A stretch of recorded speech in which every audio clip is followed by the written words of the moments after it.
Mabilis ang update po tayo guys ha.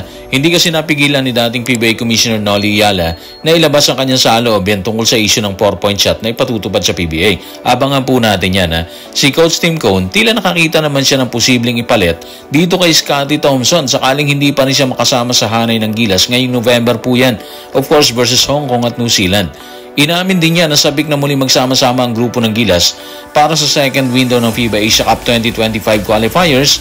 Of course, gaganapin po yan dito sa Pilipinas. So, tutukan po natin ang lahat ng yan. Pero bago yan, hihingi po tayo ng isang subscription sa lahat ng dumadaan sa ating munting channel kung nagugustuhan nyo ang ating palabas. Kung medyo mabigat ang subscription, siguro kahit isang like at isang share na lang po yan. Okay na po ako dyan. Maraming salamat. Matapos lumabas sa balita ang ngayon ay aprobado ng 4-point shot sa PBA bukod sa 3-point shot, marami ang naglabas ng kanilang saloobin na kung susuriing mabuti, lahat ay tila dismayado.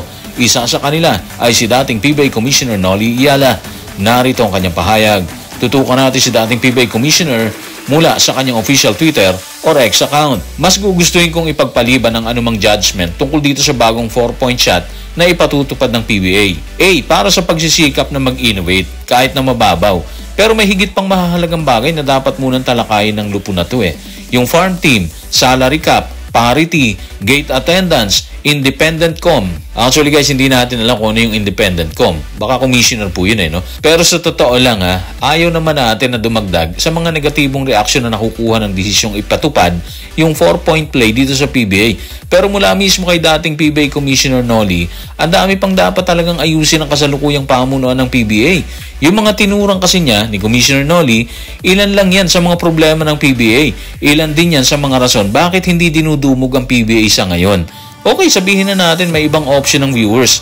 Kasi pwede na tayong manood online Sa FB pwede na, di katulad nung araw. Sa TV ka lang talaga makakanood ng live at syempre sa venue. Nung araw po yan. Pero malaking tanong pa rin kasi nakikita natin sa ibang liga. Like sa Japan, sa Korea, may mga option din sila na manood na lang online. Pero makikita mo, ang dami pa rin nilang dumudumog sa venue.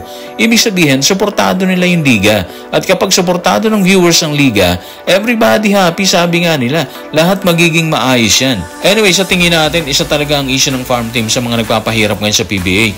Yung sinasabi nila na pinahihinog lang ang players na bagong recruit, tapos ililipat sa mas may kakayahang kumuha ng malalaking players o sa mga sumisikat na players.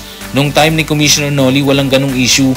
Lahat ng team may kanya-kanyang karisma sa viewers or sa fans kasi ando nananatili ang prize player nila Pero ngayon, makikita mo na lang sa news, lumipat na si ganito or si ganon. Kinuha na kasi lumaki na yung pangalan. Nakilala na ng mabuti at higit sa lahat, lumakas maglaro yung player na yon. So tama si Commissioner Noli, ang dami pang issue na dapat ayusin sana. Kung tila dismayado si dating PBA Commissioner Noli Yala sa bagong ipatutupad na 4-point shot sa PBA, tila nakakita naman si Coach Tim Cone ng ipapalit kay Scottie Thompson sa Gilas sakaling hindi pa rin ito makasama sa hanay ngayong second window ng qualifiers. Narito ang kanyang paglalahad. Tutukan natin si Coach Tim sa report ni Richard D. ng The Manila Times. Sa pagkawala ni Scottie, umaasa kami kay Chris.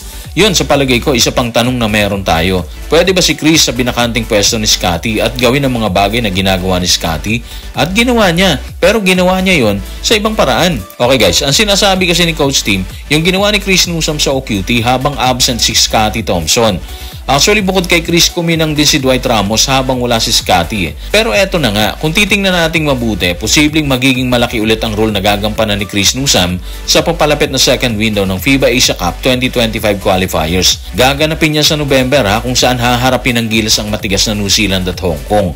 Kung maalala kasi natin, nabanggit na ni Coach Tim na hindi pa rin siya sigurado kung makakasama nila si Scottie sa second window. Ibig sabihin, sasandalan ulit nila si Chris Newsome at si Dwight Ramos sa posisyon na bakante sakaling hindi makasama sa hanay si Scottie bunga ng injury. Ito talaga yung maganda sa Gilas Kung merong nawala, may nagsistep up, napupunang kagad yung kakulangan kahit kulang sila sa tao, di ba? So siguro hindi na rin tayo magtataka kung kumpiyansa pa rin si Coach Tim kahit wala ang kanyang inaasahang point guard sa Ginebra and of course sa Gilas na si Scottie Thompson pagsapit ng November. Sa pagpapatuloy ni Coach Tim, Binigyan din niya ang dalawang bagay na na-enjoy ng gusto ni Chris Newsome habang nasa OQT. Kasabay niyan, ibinulgar na rin niya na sabik na silang magsama-samang muli ngayong November para sa qualifiers. Narito ang kanyang paglalahad.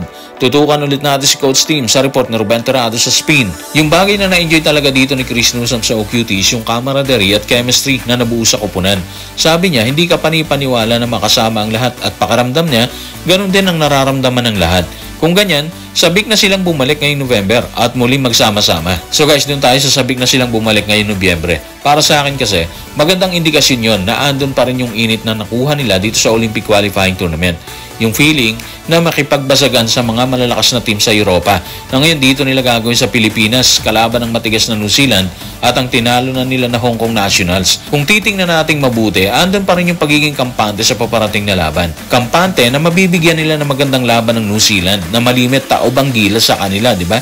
Actually, magandang makita talaga ang laban sa New Zealand kasi ito yung magiging sukatan ng gilas kung may improvement na ba talaga tayo matapos ang kampanya natin sa Olympic Qualifying Tournament. Yung New Zealand kasi matitigas sila, physical din kung lumaban. And of course, dala rin nila yung tagumpay mula sa bakbakan nila ng Croatia. Kaya sa tingin natin, magiging mahigpit ang laban. So guys, maraming salamat.